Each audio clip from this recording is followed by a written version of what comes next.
start. Like, don't wait anymore. Like, don't pretend like your video has to be perfect. My first video Bunch of push-ups. is live from my laptop, little camera on my laptop, just doing push-ups. Just start and focus on improving, getting better. Don't think that you have the magical formula. You know, like I've seen some people that think their formula is just magical, so they hone in on a formula, and then that's it. They don't experiment, or they don't commit to improving. They don't adapt. They don't change. Yeah, and I would also say, like, you need a North Star. You know, like, you need to know what people are gonna get. For me, I go back to what I said earlier. It was fun and informative. When I was struggling when I was making the first videos that weren't push-ups, and those two words came, and it was like, okay, whenever I was out shooting, I'm like, okay, like, I just need to make it fun and informative, and I want to make sure I'm giving people information and making them laugh, and those were like North Stars. Whatever your North Star is, it needs to be boiled down into a couple of things that can guide your process.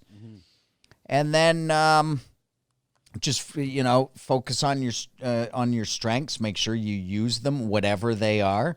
Mine was editing, and so I made sure I put a lot of time into the editing, because that's a huge advantage, I think, for you over most people starting.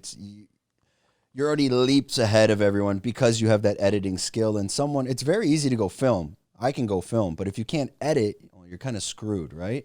Yeah. So I guess, but I mean, I would say, like, and the thing that I thought would have been impossible, and it's turned out okay, is going and filming. Okay, yeah, anyone can go film, but like, a lot of people would come and their strength would be their on-camera presence. You know, just, they might be a natural.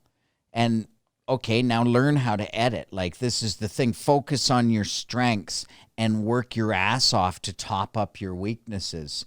And so be honest with yourself and what are your strengths. Yeah, editing is a good strength to have, and I agree. Like anyone can pick up a camera and film, but I could be the best editor in the world, and if I film myself and I'm you know, there's a balance to it. Well, that's a skill. That's like, if you're a natural at being an on-camera persona to talk about whatever your niche is, that's a better strength. That's harder to learn than editing. But it seems, I'm not here to, you know, stroke the ego, boost the ego, but you're very natural on the camera, which is... That was unexpected. I honestly thought, there's no way I can do this because of that. Because, well, you come from the film industry, but you're behind the scenes. But you're maybe you kind of naturally picked that up from being on sets, and picked it up from these actors or whoever you're around, and just being involved in the process. Do you think that had something to do with it? No, I maybe some of, like, I think more, I guess. Like, did it rub off on you? Maybe just presenting to people and rooms of people, but it was all in small settings. Like, I don't know. And to me, that one I can't answer. That's a shock to me that I don't freeze up when I start to try and need to say stuff on camera. That was absolutely shocking to me.